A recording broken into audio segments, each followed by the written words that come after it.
SPSC aspirants, मैं हूं मुकद्दस अब्बासी और आज हम स्टार्ट करने वाले हैं चैप्टर 7 लिक्विड्स। लिक्विड्स जो होता है सेकंड स्टेट ऑफ मैटर है, इनका डेफिनेट वॉल्यूम होता है लेकिन इनकी डेफिनेट शेप नहीं होती। अट्रैक्टिव फोर्सेस होती हैं लेकिन शॉर्ट रेंज होती हैं। पीरियोडिक टेबल के 118 एलिमेंट्स में दो ऐसे एलिमेंट हैं जो कि रूम टेम्परेचर पर लिक्विड की फॉर्म में एग्जिस्ट करते हैं। Those are mercury and bromine. मर्करी एक मेटल है, bromine is a non metal. According to kinetic molecular theory जो लिक्विड्स हैं उनके जो मॉलिक्यूल्स हैं वो क्लोज्ड होते हैं एक दूसरे के, और क्लोज्ड तो है लेकिन फिर भी उनके अंदर मोशन होती रहती है, लेकिन इनकी मूवमेंट इतनी नहीं होती जितनी गैसेस के अंदर होती है। अट्रैक्टिव फोर्सेस होती है लेकिन वीक होती हैं as compare to solid, but gases के मुकाबले फिर भी इनकी स्ट्रॉन्गर है।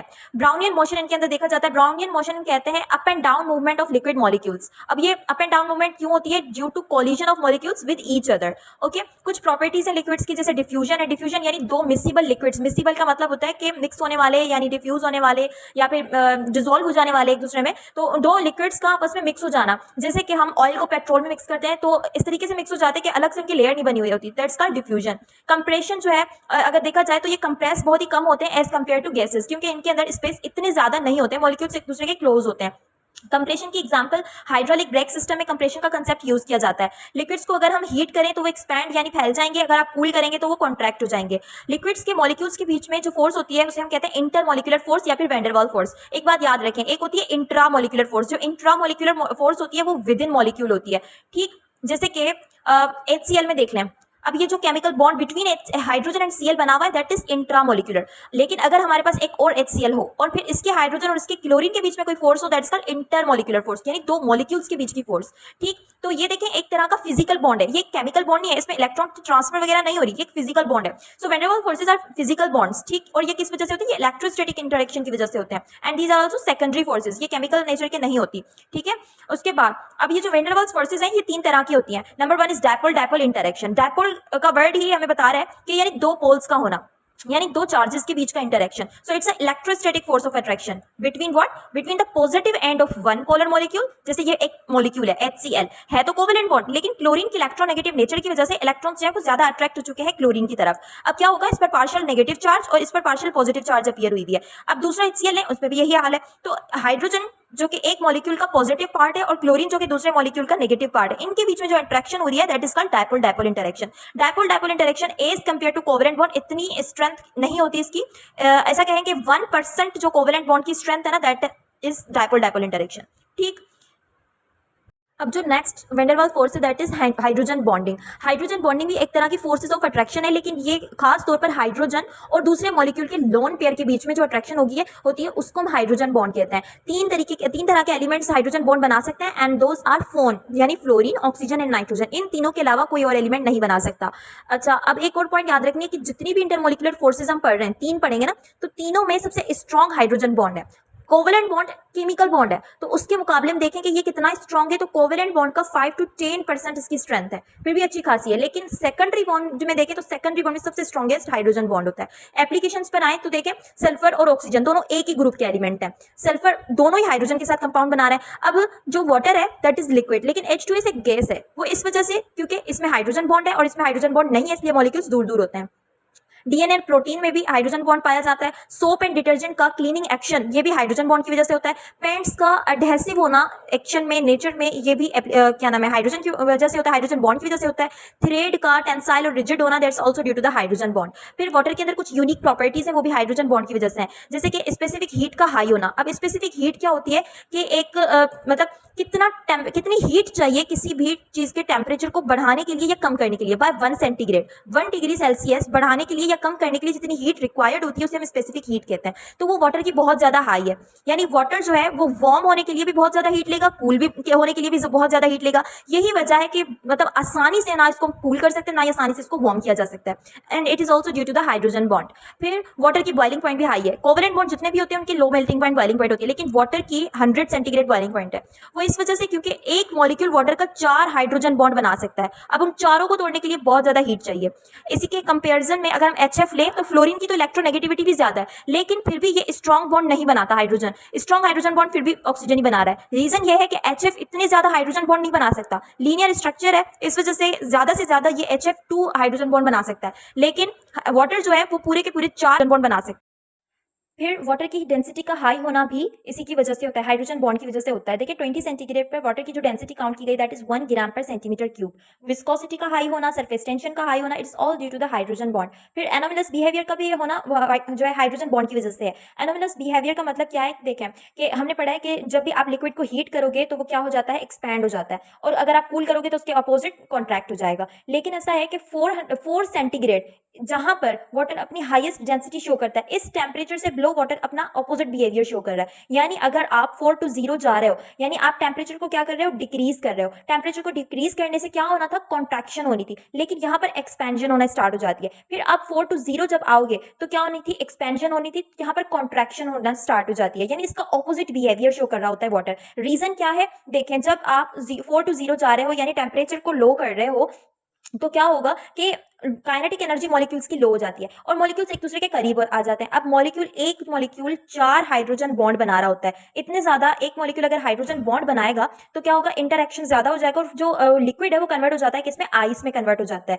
ठीक, इस वजह से जैसे आइस में कन्वर्ट होगा तो जितना वॉल्यूम पहले था लिक्विड का, अब उस फिर 10% जो है वो इंक्रीज आ जाता है। 10% इंक्रीज जैसे ही आया तो वॉल्यूम, अब इंक्रीज आया ना तो volume is inversely related with the density. इस वजह से डेंसिटी भी इसकी जो होती है वो वॉल्यूम के इंक्रीज होने से डिक्रीज हो जाती है। That's why ice is less denser then water. That's all about anomalous behaviour. फिर जो थर्ड टाइप जो है इंटरमोलिकुलर फोर्सेस की, that is London dispersion forces. ये जो नॉन पोलर मॉलिक्यूल्स होते हैं उनके बीच में होती है। यानी पूछा जाता है कि जो बेंजीन है वो नॉन पोलर है, उसमें तो पोल्स भी नहीं है, ना हाइड्रोजन बॉन्ड है इसमें, और ना ही इसके अंदर कोई डाइपोल डाइपोल इंटरेक्शन है, तो फिर ये लिक्विड क्यों है, ये गैस क्यों नहीं है जब इनके बीच में कोई मॉलिक्यूल्स की फोर्सेस ही नहीं है। तो इसके अंदर फोर्सेस हैं, these are London dispersion forces. ये तो सबसे वीकेस्ट फोर्सेस हैं। ठीक, सबसे पहले इनको डिस्कवर फ्रिट्ज लंडन ने किया था। अब ये जो नॉन पोलर मॉलिक्यूल्स होते हैं जैसे F2, Cl2, these are non polar molecules, इनमें जो फोर्सेस पाई जाती हैं that are London dispersion forces. अच्छा, ये हैं तो गैसेस, लेकिन जब आप इनको कूल करेंगे, जब आप इनको लिक्विड में कन्वर्ट करना चाहते हैं, तो जैसे ही लिक्विड में कन्वर्ट होंगी तो उनके बीच में लंडन डिस्पर्जन फोर्सेस एग्जर्ट होती हैं। ठीक, अब नॉन पोलर मॉलिक्यूल्स के बीच में होती है, एक तो ये पॉइंट याद रखना है, दूसरा ये कि ये कौन सी दो चीजों के बीच में इंटरेक्शन होगा, तो ये instantaneous dipole and induced dipole के बीच में इंटरेक्शन होता है। अब ये क्या होता है, देखें एक मॉलिक्यूल के अंदर ना के जो इलेक्ट्रॉन्स होते हैं, अचानक से इसकी शॉर्ट लिव्ड डिस्टॉर्शन हो जाती है, एक ही तरफ इलेक्ट्रॉन डेंसिटी मूव करना स्टार्ट हो जाती है दूसरे एटम के न्यूक्लियस की तरफ। इस तरीके से जो शॉर्ट लिव्ड पोलराइजेशन किसी मॉलिक्यूल में होती है, प्रोड्यूस होती है, that is called instantaneous dipole. अब एक मॉलिक्यूल में प्रोड्यूस हुई है, उसके सारे इलेक्ट्रॉन अगर एक साइड चले जाएं तो क्या होगा, यहाँ पर पॉजिटिव चार्ज क्रिएट होगी, फिर ये दूसरे मॉलिक्यूल के इलेक्ट्रॉन को खींचेगी, इस तरीके से जो दूसरा नियरर एटम होगा उसमें भी क्या होगा, डायपोल इंड्यूस हो जाएगी। सो इंड्यूस्ड डायपोल और इंस्टेंटेनियस डायपोल के आपस के इंटरेक्शन को हम लंडन डिस्पर्जन फोर्सेस कह रहे हैं। ये दो चीजों पर डिपेंड करती है, साइज ऑफ एटम पे और एटम नंबर ऑफ एटम्स पर। जितना साइज बड़ा होगा उतनी लंडन डिस्पर्जन फोर्सेस ज्यादा होंगी। जैसे पूछा जाए कि F2 और Cl2 इन दोनों में लंडन डिस्पर्जन फोर्सेस किसमें ज्यादा है, तो देखिए इसका साइज छोटा है, इसका साइज बड़ा है, तो जिसका साइज बड़ा है उसमें लंडन डिस्पर्जन फोर्सेस ज्यादा होंगी। लेकिन अगर आपसे यही सवाल इस तरीके से पूछा जाए कि F2 एंड CH4 इन दोनों में लंडन डिस्पर्जन फोर्सेस किसमें ज्यादा है, तो जो है इसमें ज्यादा होंगी, क्योंकि इसमें टोटल 5 नंबर ऑफ एटम्स आ रहे हैं, इसमें 2 नंबर ऑफ एटम्स आ रहे हैं। सो जो है इस तरीके से नंबर ऑफ इलेक्ट्रॉन्स भी बढ़ते हैं साइज की वजह से, that's why London dispersion forces इनमें ज्यादा होती हैं। Next topic is physical properties of liquid. देखें अगर इससे पहले के लेक्चर्स आपने नहीं देखे तो ऊपर आई बटन में उनके लिंक और नीचे डिस्क्रिप्शन बॉक्स में भी उनके लिंक दिए गए हैं, तो पहले आप उनका मुताला कर लीजिए, फिर आप आगे पढ़ सकते हैं। So physical properties of liquid में सबसे पहले आता है एवापोरेशन। एवापोरेशन का मतलब सिंपल है कि लिक्विड का गैस में या वेपर्स में कन्वर्ट हो जाना, दैट इज कॉल्ड एवापोरेशन। अब रेट ऑफ एवापोरेशन के हिसाब से दो तरह के लिक्विड्स होते हैं, एक होते हैं वोलेटाइल लिक्विड्स, इनका जो वेपर प्रेशर होता है वो हाई होता है, हाई वेपर प्रेशर की वजह से ये एवापोरेट भी रेडिली हो जाते हैं आराम से। नॉन वोलेटाइल लिक्विड्स वो होते हैं जिनका वेपर प्रेशर जो होता है वो लो होता है और वो आसानी से एवापोरेट नहीं हो पाते, जैसे कि मोबाइल ऑयल, मर्करी एटसेट्रा। जो एवापोरेशन प्रोसेस है that is an endothermic process. Endothermic process यानी हीट रिक्वायर्ड होती है इस प्रोसेस को इस प्रोसेस के लिए हीट रिक्वायर्ड होती है और इस वजह से जो साइड एरियाज होते हैं वो कूल हो जाते हैं। सो एंडोथर्मिक प्रोसेस है और एवापोरेशन एक कूलिंग प्रोसेस भी है। ठीक, अब एवापोरेशन इन तीन चीजों पर डिपेंड कर रहा है। सरफेस एरिया पर, सरफेस एरिया अगर आप बढ़ा दोगे तो एवापोरेशन भी इंक्रीज हो जाएगी, और इंटरमोलिकुलर फोर्सेस को बढ़ाओगे तो एवापोरेशन डिक्रीज हो जाएगी। एक तरह का इन्वर्स रिलेशनशिप है, टेम्परेचर के साथ डायरेक्ट रिलेशनशिप है, टेम्परेचर इंक्रीज होगा तो एवापोरेशन भी इंक्रीज हो जाएगी। वेपर प्रेशर पर आए तो वेपर प्रेशर जब ये दो प्रोसेस एवापोरेशन और कंडेंसेशन, एवापोरेशन कहते हैं लिक्विड का गैस में कन्वर्ट हो जाना और गैस का दोबारा लिक्विड में कन्वर्ट होना, इसका कंडेंसेशन। तो ये दोनों प्रोसेस एक क्लोज्ड कंटेनर में एक ही वक्त पर हो रहे हो और एक ही रेट से हो रहे हो, यानी इन दोनों का रेट जो इक्विलिब्रियम में आ गया हो, तो उस वक्त जो प्रेशर होता है किसका, वेपर्स का प्रेशर जब इनका इक्विलिब्रियम एस्टैब्लिश हो चुका हो बिटवीन द लिक्विड फेज या फिर between the evaporation and condensation, तो उसे हम कहते हैं वेपर प्रेशर। वेपर प्रेशर भी इन दोनों चीजों पर डिपेंड करता है, टेम्परेचर के साथ डायरेक्ट रिलेशनशिप है, और इंटरमोलिकुलर फोर्सेस बढ़ाओगे तो वेपर प्रेशर डिक्रीज होगा, यानी यानी एक तरह का इनवर्स रिलेशनशिप है। Third property is boiling point. Boiling point कहते हैं कि जब एक ऐसा टेम्परेचर जहां पर वेपर प्रेशर जो है वो बाहर के एटमॉस्फेरिक प्रेशर के इक्वल हो जाए तो उस टेम्परेचर को हम कहते हैं बॉइलिंग पॉइंट, क्योंकि उस वक्त जो होता है वो वाटर बॉइल करना होना स्टार्ट हो जाता है। अगर वो जो बाहर का एटमॉस्फेरिक प्रेशर है वो 1 atm है तो फिर उस बॉइलिंग पॉइंट को हम कहते हैं नॉर्मल बॉइलिंग पॉइंट। जैसे जैसे हम हाई एल्टीट्यूड्स पर जाते हैं तो वहां पर क्या होता है कि जो पानी जो एटमॉस्फेरिक प्रेशर होता है वो डिक्रीज हो जाता है। जब एटमॉस्फेरिक प्रेशर डिक्रीज हो जाएगा तो बॉइलिंग पॉइंट भी क्या हो जाती है, डिक्रीज हो जाती है। तो बिलो 100 सेंटीग्रेड वाटर बॉयल होने लगता है। इस वजह से फूड को कुक होने में ज्यादा टाइम लग जाता है। लेकिन अगर हम इसको ऑपोजिट देखें, कुकर प्रेशर कुकर जो होते हैं उनमें क्या होता है कि बॉइलिंग पॉइंट इंक्रीज हो जाती है। क्यों? क्योंकि हम उसमें जो वेपर प्रेशर है उसको इंक्रीज कर देते हैं बंद करके। तो वेपर प्रेशर इंक्रीज होगा, बॉइलिंग पॉइंट इंक्रीज होगी और फूड जो होता है वो क्विकली कुक हो जाता है। Fourth property is viscosity. Viscosity यानी resistance in the flow of liquid. जब एक लिक्विड फ्लो कर रहा होता है तो उसमें जो रुकावट आती है उसको विस्कोसिटी कहते हैं, या ऐसा कह रहा है कि गाढ़ापन भी विस्कोसिटी होती है। अच्छा, उसके बाद ये एक तरह का दिया हुआ है कि ग्लिसरीन जो है वो ज्यादा विस्कस होती है वाटर से, water is more viscous than ethanol. तो ये लाइन भी याद कर लीजिएगा। विस्कोसिटी पे कौन कौन से फैक्टर्स अफेक्ट करते हैं? These are the 3 factors. Intermolecular force जितनी ज्यादा उतनी विस्कोसिटी ज्यादा, टेम्परेचर जितना ज्यादा होगा विस्कोसिटी कम हो जाएगी, मॉलिक्यूलर साइज जितना ज्यादा होगा विस्कोसिटी भी ज्यादा होगी। For example paraffin and motor oil. Honey जो होता है वो विस्कस होता है because of 2 reasons, because of the large molecule size and hydrogen bond की वजह से। ऐसा यूनिट पर आए तो ऐसा यूनिट न्यूटन सेकंड पर मीटर स्क्वायर है। बाकी अदर इसके बहुत सारे यूनिट्स हैं जैसे पॉइस सेंटीपॉइस भी है। सरफेस टेंशन पर आए तो सरफेस टेंशन एक तरह का सरफेस फिनोमेना ही होता है। अब देखिए यहाँ पर जो मॉलिक्यूल्स होते हैं एक बल्क में, तो ये जो बीच में मॉलिक्यूल है ये बल्क में मॉलिक्यूल है, इसको हर तरह से फोर्स अप्लाई हो रही होती है। लेकिन जो सरफेस पर मॉलिक्यूल मौजूद होते हैं उनको अपसाइड से कोई भी फोर्स अप्लाई नहीं हो रही, सारी फोर्सेज जो होती है वो डाउनवर्ड से अप्लाई हो रही है। इस वजह से एक तरह का पुल आता है सरफेस के मॉलिक्यूल्स को, that pull is called surface tension. 2 तरह की डेफिनेशन है इसकी, फोर्स पर यूनिट लेंथ या फिर एनर्जी पर यूनिट एरिया। तो इस हिसाब से यूनिट भी बहुत सारे बन जाते हैं, newton per metre, joule per metre square, ये सारे इसके यूनिट्स हैं, लेकिन ये सारे मैथमेटिकली इक्वल होते हैं। ये 2 टर्म्स याद कर ले, cohesive and adhesive force. Cohesive force कहते हैं कि एक तरह की अट्रैक्टिव फोर्स जो कि सेम टाइप ऑफ मॉलिक्यूल्स के बीच में हो, उसे हम कोहेसिव फोर्स कहते हैं।